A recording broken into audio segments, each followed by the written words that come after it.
오늘 우리에게 주신 하나님 말씀은 신약성경 사도행전 11장 27절부터 30절까지 말씀입니다. 제가 갖고 있는 신약성경 207면에 있습니다. 사도행전 11장 27절부터 30절까지 말씀을 한 목소리로 낭독하겠습니다. 그때 선지자들이 예루살렘에서 안디옥에 이르니 그 중에 아가보라 하는 한 사람이 일어나 성령으로 말하되 천하에 큰 흉년이 들리라 하더니 글라우디오 때에 그렇게 되니라. 제자들이 각각 그 힘대로 유대에 사는 형제들에게 부조를 보내기로 작정하고 이를 실행하여 바나바와 사울의 손으로 장로들에게 보내니라. 아멘.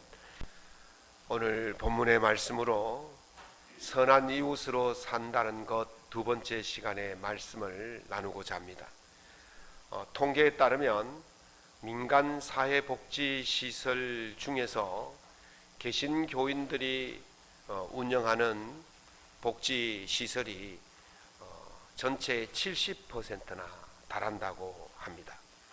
한국교회 사회 신뢰도 여론조사에 따르면 사회봉사활동을 가장 많이 하는 종교가 개신교라는 응답이 35.7%, 천주교는 32.9%, 불교는 10.2%라고 이야기합니다. 그러니까 기독교, 개신교와 천주교가 합치면 거의 70%에 가까운 숫자를 보이고 있습니다. 한국 사회에 가장 도움이 되는 사회 봉사활동을 펼치는 종교가 어느 종교냐라고 물었더니 개신교라는 응답이 30.7%, 천주교라는 응답이 28.8%, 불교라는 응답이 13.5%를 기록했습니다. 기독교의 대사회 봉사활동이 이렇게 한국 사회에 큰 비중을 차지하고 적극적인 활동을 하는 이유가 간단합니다. 그것은 예수님의 가르침이었고 예수님의 가르침을 실천하는 전통이 초대교회부터 있었기 때문이었습니다. 오늘 본문 말씀은 그 전통의 모습을 잘 보이고 있습니다. 오늘 이 본문 말씀의 전통의 배경을 간략히 설명하면 이렇습니다. 초기 사도들의 복음 전파는 예루살렘 중심으로 이루어졌습니다. 그러나 사도행전 8장에 보면 스데반이 순교하는 일이 일어나고 그 일로 인해서 기독교에 큰 핍박이 일어납니다. 이걸 대핍박이라고 하는데요. 그때 예루살렘에 있던 많은 기독교인들이 이제 흩어지기 시작합니다. 예루살렘을 떠나서 유대 지방으로 또는 사마리아로 더 나아가서 이웃 나라 지방으로 흩어지기 시작하는데 그 중에 일부 제자들이 안디옥이라는 지방까지 나가게 되어집니다. 주로 그때까지만 해도 복음을 전하면 유대인들 위주로 복음을 전했는데 그 안디옥에 가서는 유대인뿐만 아니라 헬라인에게도 복음을 전하기 시작합니다. 그래서 헬라인들도 많이 예수를 믿게 되어지고 그 일로 안디옥 지방에 예수 믿는 사람들이 많이 이제 나타나게 되어지니까 그들을 가르치고 관리하고 인도해야 할 지도자가 필요했습니다. 그래서 예루살렘 사도들이 바나바라는 그 성도를 그 안디옥 지방의 책임자로 보내게 되었죠. 안디옥에 가서 보니까 정말 많은 유대인뿐만 아니라 이방인 헬라인들도 있어서 그들과 잘 관리해서 교회가 부흥하니까 도저히 혼자서 감당하기가 힘들어졌어요. 그래서 이 사람이 바나바가 누구를 데리고 오느냐 하면 다소에 있는 사울을 데리고 옵니다.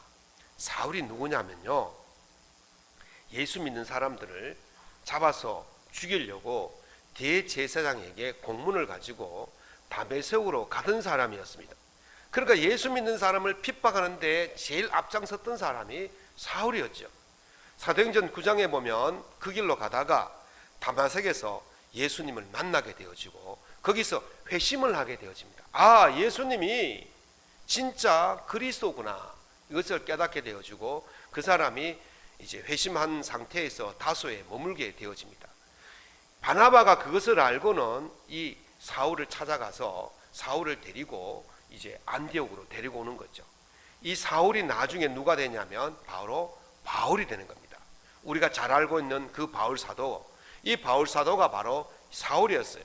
그래서 사울을 데리고 안디옥에 와서 함께 열심히 복음을 전하고 많은 사람들을 양육하기 시작했습니다. 그때에 예루살렘에 있던 몇몇의 선지자가 내려와서 예언을 하는데 그 중에 아가보라는 선지자가 이런 이야기를 합니다. 얼마 가지 않아서 전국에 큰 흉년이 들어서 많은 사람들이 어려움을 당하게 될 거다, 그런 예언을 했어요. 그랬더니 정말 얼마 있지 않아서 글라우디오 황제 때에 큰 흉년이 들어서 모든 사람들이 고통을 받게 되어집니다. 그때 이 안디옥에 있는 교회들이 헌금을 모아가지고 이 예루살렘에 있는 지역에 있는 어려운 재난당한 자들을 도와주는 그 내용이 바로 오늘 본문의 말씀인 것이죠.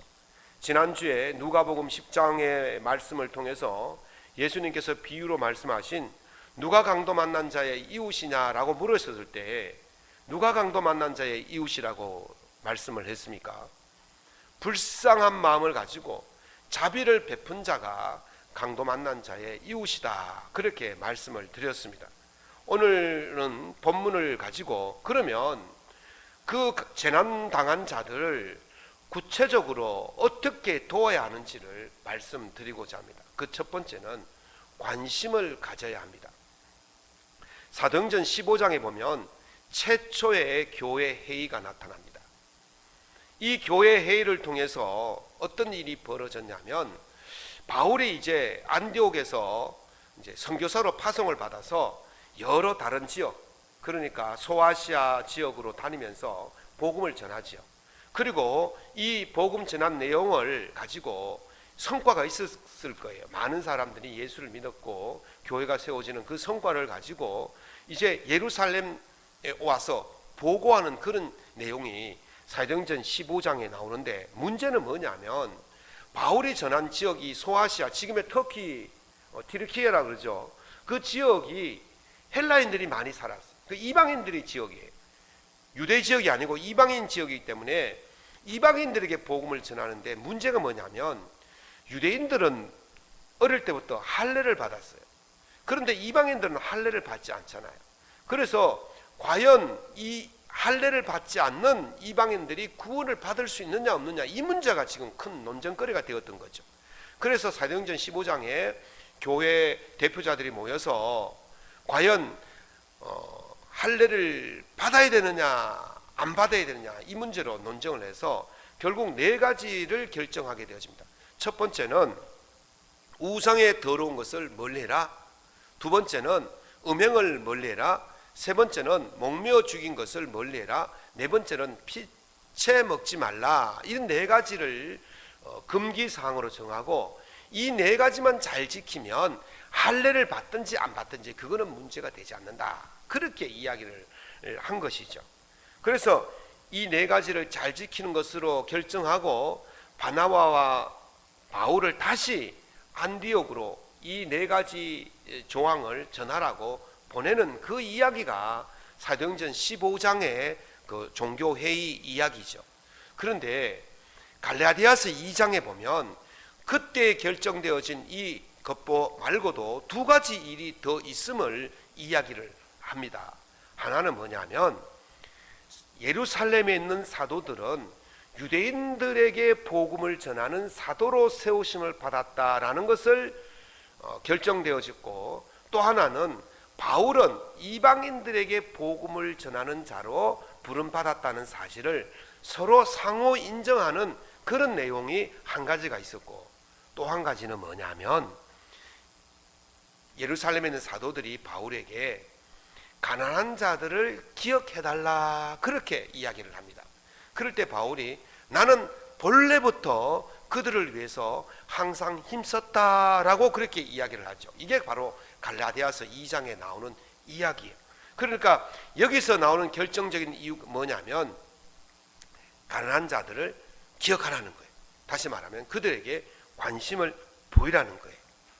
교회가요, 교리적인 문제, 신학적인 문제, 복음적인 문제만 다루는 것이 아니고 바로 우리의 이웃들 중에 힘들고 어렵고 재난당하는 자들을 어떻게 대해야 하는지를 보여주는 그런 내용이 바로 사도행전 15장과 갈라디아서 2장의 말씀이고, 오늘 본문의 사도행전 11장의 말씀이 바로 그 말씀이다라고 할 수가 있을 것입니다. 르네상스는 문예 부흥입니다. 르네상스의 시발점이라고 하면 이탈리아 피렌체라는 도시가 바로 시발점인데요. 왜 이곳이 그렇게 문예 부흥의 시발점이 되었냐면 그것이 이제 무역의 중심지였어요. 그러니까 무역을 많이 하다 보니까 경제가 활성화되어지고, 경제가 활성화되어지면 뭐가 많습니까? 돈이 넘쳐나는 거예요. 돈이 넘쳐나니까 이 돈을 주체할 수 없으니까 두 가지 일을 합니다. 하나는 이웃 도시나 또는 이웃 나라의 상인들에게 돈을 빌려주는 일을 합니다. 또 하나는 이 돈을 있으니까 자기 집이나 또 자기 모습이나 이런 것들을 그리는 그림이나 예술에 많이 투자를 하게 되어집니다. 그래서 예술을 많이 투자하니까 많은 예술가들이 그 피렌체로 모여들게 되어지고, 그 일로 인해서 피렌체가 예술의 도시가 된 거예요. 그래서 르네상스가 피렌체의 시발점이, 피렌체가 르네상스의 시발점이 된 것이죠. 또 하나는 돈을 많이 빌려주니까 뭐가 발달하겠습니까? 은행이 발달하는 거예요. 여러분들 영어로 은행을 뭐라 그럽니까? 뱅크라 그러죠. 뱅크의 어원이 뭐냐면 이탈리아어로 방카입니다. 방카는 테이블을 뜻합니다.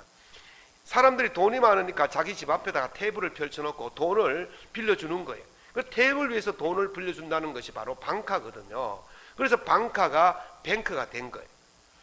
그런데요, 은행의 중심지는 이 피렌체지만 여러분들 주식 하십니까? 증권 하십니까? 증권의 중심지는 어디냐면 그 벨기에의 비리에라는 도시입니다.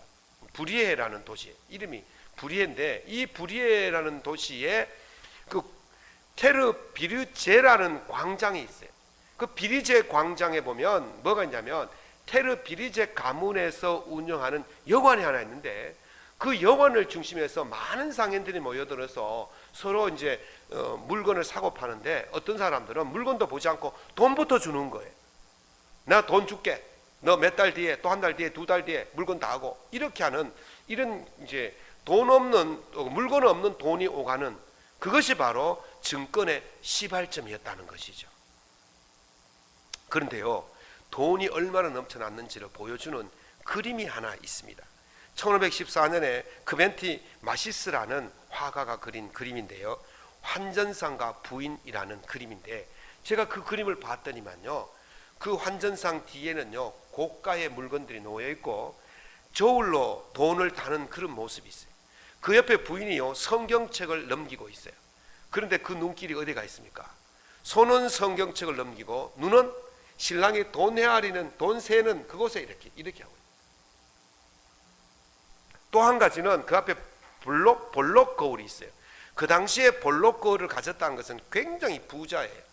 볼록 거울에 비치는 그림이 가난한 자가 돈을 빌리러 오는 그 초췌한 모습, 그 남루한 모습이 보여주고 있어요. 자, 두 가지 모습이 있죠. 하나는 성경이 있고 하나는 가난한 자의 모습이 있어요. 그런데 이 돈 빌려주는 상인의 눈은 어디에 있습니까? 돈에 있어요. 성경을 보는 그 부인의 눈은 어디에 있습니까? 돈에 가 있는 거예요. 이게 무엇을 말합니까? 관심이 어디에 있냐는 거죠. 관심이 성경에 있지 않다는 거예요. 관심이 가난한 자에 있지 않다는 거예요. 성경이 뭘 하든지 간에 내 온 관심은 바로 여기 돈에 있다라는 것을 보여주고 있는 것입니다. 지금 재나 만난 자가 눈앞에 있어요. 보이지 않는 거예요. 성경이 뭐라 말하는지 관심이 없는 거예요. 마태복음 25장에 보면 예수님께서 마지막 날 심판하실 때에 양과 염소에 대한 심판을 하시는 비유를 말씀하십니다. 양은 하나님 나라에 들어갈 수 있는 자를 말하고 염소의 자리에 있는 자는 하나님 나라에 들어갈 수 없는 자를 말해요. 그때 염소의 자리에 있는 자들에게 이렇게 말씀하시죠. 너희가 내가 배고플 때 먹을 것을 주지 않았고, 내가 목마를 때 마실 것을 주지 않았고, 내가 나그네 되었을 때 너희가 영접하지 아니하였고, 내가 헐벗었을 때 너희가 옷을 입히지 아니하였고, 내가 병들고 갇혔을 때 너희가 돌보지 아니했다. 그랬더니 이 염소 자리에 있는 사람들이 이렇게 말합니다. 언제 임금님께서 목마르고 배고프고 옷 벗고 나그네 되었습니까? 그런 걸 저희들이 본 적이 없습니다. 만약에 임금님께서 그렇게 하셨다면 저희들이 당연히 도왔겠죠. 그런데 임금님께서 그런 일을 안 했는데 어떻게 우리 보고 돕지 않았다고 말씀하십니까? 그때 임금님께서 이렇게 말합니다. 작은 자에게 하지 아니한 것이 내게 하지 아니한 것이다. 그렇게 말하는 거예요. 다시 말씀드리면 재난당한 자들을 돌보지 아니한 것은 바로 임금에게 하지 아니한 거다. 그렇게 말씀하고 있는 것이죠. 그래서 임금이 너희들은 내 잔치 자리에 들어올 자격이 없다. 그렇게 말씀하고 있는 것입니다. 예수님이 말씀하신 이 지극히 작은 자, 다시 말씀드립니다. 배고프고 목마르고 나그네 되었고 헐벗고 병들고 갇힌 자들이 바로 작은 자라는 거예요. 우리 주변에 그런 자들은 항상 있게 마련인 것입니다. 우리가 그들에게 관심을 가지지 않으면 하나님 나라에 들어갈 수가 없음을 분명히 말씀하고 있는 것입니다. 우리가 그들이 우리 눈에 들어오지 않는다면, 우리의 관심이 그들에게 있지 않는다면 우리는 하나님과 상관이 없는 자들이 될 것입니다. 그러므로 사랑하는 성도 여러분, 우리 주변에 재난당해서 어려움을 당하고 있는 자들에게 우리의 눈길을 그들로 향할 수 있기를, 그들에게 관심을 보여줄 수 있기를 예수님 이름으로 부탁합니다. 두 번째는 미리 준비해야 됩니다. 고린도전서 16장 1절 2절을 보면 이렇게 말씀하십니다. 성도를 위하는 연보에 관하여는 내가 갈라디아 교회들에게 명한 것 같이 너희도 그렇게 하라. 매주 첫날에 너희 각 사람이 수입에 따라 모아두어서 내가 갈 때 연보를 하지 않게 하라. 이 말씀은요, 지금 사도행전 11장에 흉년이 들어서 고통당하고 있는 자들을 돕기 위해서 너희들이 어떻게 준비해야 되는지를 보여주고 있는 말씀이에요. 이 성도를 위한 헌금이란 말은 바로 그 재난당한 자들을 돕기 위한 헌금을 말하고 있습니다. 그 헌금을 하는 방법에 대해서 말씀하시는데, 매주 첫날에 모아두어서 그랬어요. 매주 첫날이 언제입니까? 오늘 주일날 모아서 내가 갈 때에 허둥지둥하지 않게 하라. 미리 준비를 해놓으라는 거예요. 그때 가서 부랴부랴 한다고 그렇게 하지 말라는 거예요. 저희 노회가 이제 10월 달에 열리는데요, 노회가 열리면 개회 예배 때에 선교 헌금을 합니다. 그 선교 헌금을 모아서 미자립교회, 개척교회 선교 지원금으로 드리죠. 그래서 저는 노회 가기 전에 5만 원권 몇 장을 준비해서 아주 그것도 새 돈으로, 빠듯빠듯한 새 돈으로 준비해서 가져갑니다. 가서 이제 헌금 시간에 제가 헌금을 드리죠. 뭐 교회에서도 마찬가지입니다. 교회 헌금할 때도 미리 다 집에서 다 준비해서 새 돈, 될 수 있으면 새 돈으로 그렇게 준비하시는데 합니다. 우리 또 문권사님은 아주 정말 손에 베일 정도의 그런 돈을 준비했어요. 그런 거는 여러분들이 정말 본받아야 돼요. 미리 다 준비하셔서 그렇게 하시는 거예요. 한 번도 제가 그 자리에 가가지고 지갑에서 꺼내 본 적이 없어요. 미리 다 준비해서 그렇게 하는 겁니다. 사도행전 11장에 보면 오늘 읽은데 작정하고 그랬어요. 미리 준비하라는 거예요. 고린도후서 8장에서 10절에 보면 언제부터 준비했는지를 보여주는데요, 너희가 1년 전에 행하기를 먼저 시작할 뿐 아니라 원하기도 하였은즉. 재난당한 이웃을 돕기 위해서 언제부터 준비했어요? 1년 전부터 준비했다는 거예요. 여러분들은 그렇게 오래 준비하지 않으셔도 됩니다. 한 주만 준비하셔서 그렇게 할 수 있었으면 좋겠어요. 언제든지 상황이 발생하면 드릴 수 있도록 그렇게 준비가 되어 있어야 한다는 거예요. 바울 사도가요, 어떻게 준비하는지를 다시 한번 권고하는데, 에베소서 4장 28절에 보면 가난한 자에게 구제할 수 있도록 자기 손으로 수고하여 선한 일을 해라 그랬어요. 여러분들, 우리가 일을 하는 이유는 무엇입니까? 내 생활을 위해서 하잖아요.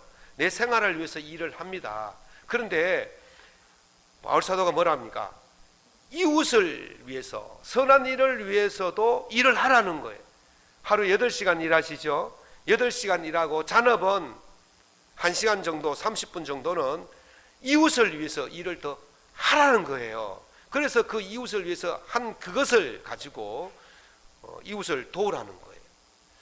홍정결 목사님의 책을 봤더니만 그 목사님이 이런 이야기를 써놓으셨어요.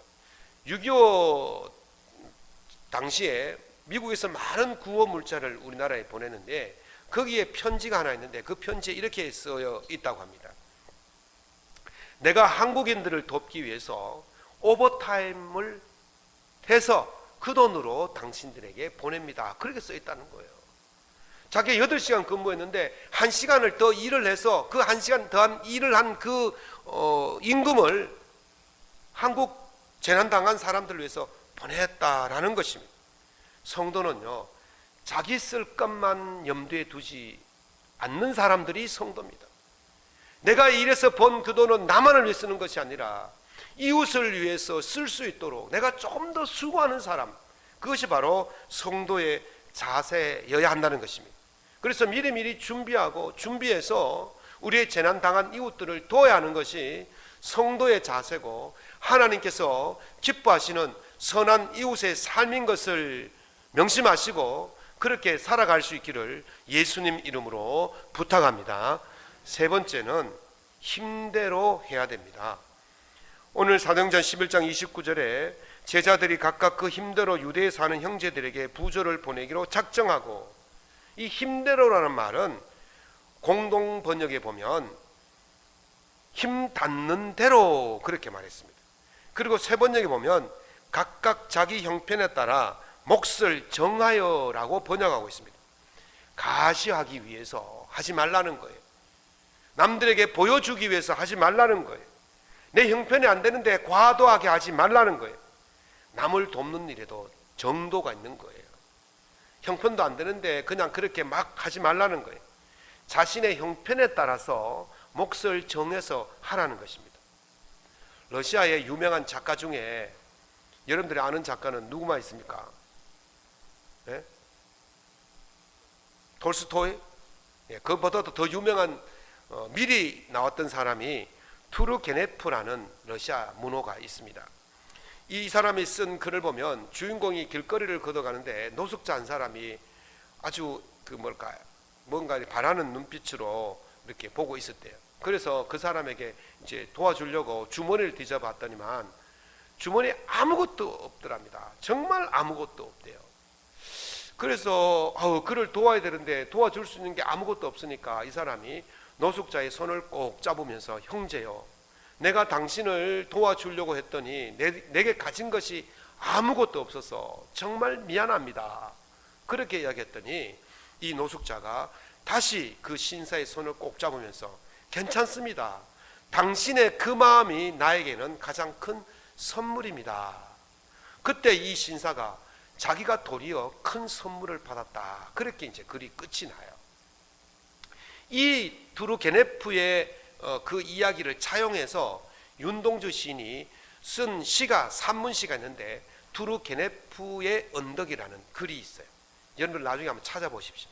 그 투르게네프의 언덕에 보면 한 신사가 길을 가는데 그 남루한 소년 3명이 길을 가는데 첫 번째 소년의 등쯤에는 온갖 패밀들, 고물들이 등에 지고 가고 있더라는 거예요. 두 번째 소년도 그리했고 세 번째 소년도 그리했다는 거예요.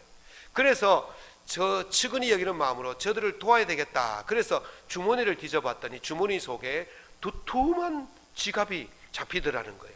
이것 말고 그 다음에 또 잡아보니까 시계가 잡히더라는 거예요. 이것도 말고 그 다음에 손수건도 있더래요. 이것도 말고 그래가지고 저들을 돕기는 도와야 되는데 자꾸 다가오니까 돕기는 도와야 되는데 계속 이거 쪼물락 끄다가 그냥 지나가기에 아이들에게 말이라도 걸어야 되겠다 싶어서 얘들아 라고 부르니까 얘들이 본체만 차고 가더라는 거예요.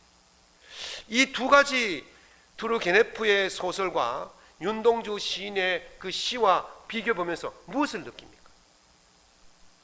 우리가 그렇게 살지 않습니까? 우리 주머니에 있는 그 뭔가를 가지고도 쪼물락 하다가 그 기회를 놓쳐버리는 거예요. 그러면 그 사람은 나와 상관이 없는 사람이 되어진다는 것을 이야기해 주고 있는 것입니다. 김동호 목사님께서요, 하나님께서 우리에게 물질을 주실 때는 그 다 몫이 있대요. 첫 번째 몫은 하나님 몫이고 두 번째 몫은 내 몫이고, 제일 좋죠. 이때는 미소를 지으셔야지. 두 번째 몫은 누구 몫이에요? 내 몫이에요. 얼마나 좋은지 몰라. 세 번째 몫은 이웃의 몫이라는 거예요. 하나님께서 분명하게 이웃의 몫을 지정하셨습니다. 레위기 23장 22절에 보면 너희 땅에 곡물을 베을 때에 밥 모퉁이까지 다 베지 말며 떨어진 것을 줍지 말고 그것을 가난한 자와 거류민을 위하여 남겨두라 그랬어요. 내 땅이 많으면 남겨두는 것이 많을 것이고 내 땅이 작으면 남겨둔 것이 적을 거예요. 그러나 그렇게 하라는 거예요. 이웃을 위한 몫을 반드시 남겨두라는 것입니다. 내 주머니에 넘쳐나는 것을 쪼물락 하면서도 주기를 망설인다면 당연히 이웃의 것을 주어야 하는데 주지 않는 것이 되는 것입니다. 우리가 이웃의 몫을 떼어놓지 않는다면 하나님께서도 우리의 몫을 떼어놓지 않으실 것입니다.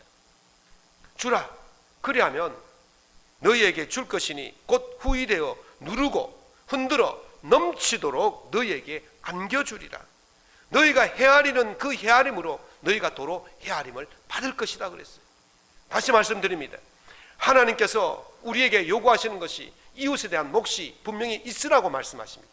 그러나 우리가 그것을 떼어놓지 않으면 하나님께서도 우리를 헤아리지 않으실 것이고 하나님께서도 우리의 몫을 떼어놓지 않으시게 될 것이라는 사실을 기억하시고 오늘 여러분들이 이웃을 위해서 반드시 특별히 재난당한 자들을 위한 몫을 떼어놓을 수 있기를 예수님 이름으로 부탁합니다. 선한 이웃으로 사는 자들에게 예수님은 이렇게 약속하십니다. 내 아버지께 복을 받을 자들이여 나와 창세로부터 너희를 위하여 예비된 나라를 상속받으며. 누구에게 줍니까? 내가 줄일 때에 너희가 먹을 것을 주었고 내가 목마를 때에 너희가 마실 것을 주었고 내가 헐벗었을 때 너희가 옷을 입혔고 내가 유리방랑할 때 나그네 되었을 때 너희가 나를 영접하였고 내가 병들었을 때 너희가 나를 돌보았고 내가 갇혔을 때 너희가 나를 돌본 그 자들에게 주님께서 영원히 예배된 하나님 나라를 상속시켜 주신다고 말씀하시는 것을 믿으시기 바랍니다. 그러므로 여러분들이 그 말씀을 믿으시고 여러분의 몫은 여러분 몫대로 챙기시되 이웃의 몫은 이웃의 몫대로 남겨두시기 바랍니다. 재난 만난 자를 돕는 것은 주님을 위한 일입니다. 그 일을 하는 자들에게 주님은 반드시 은혜로 갚으십니다.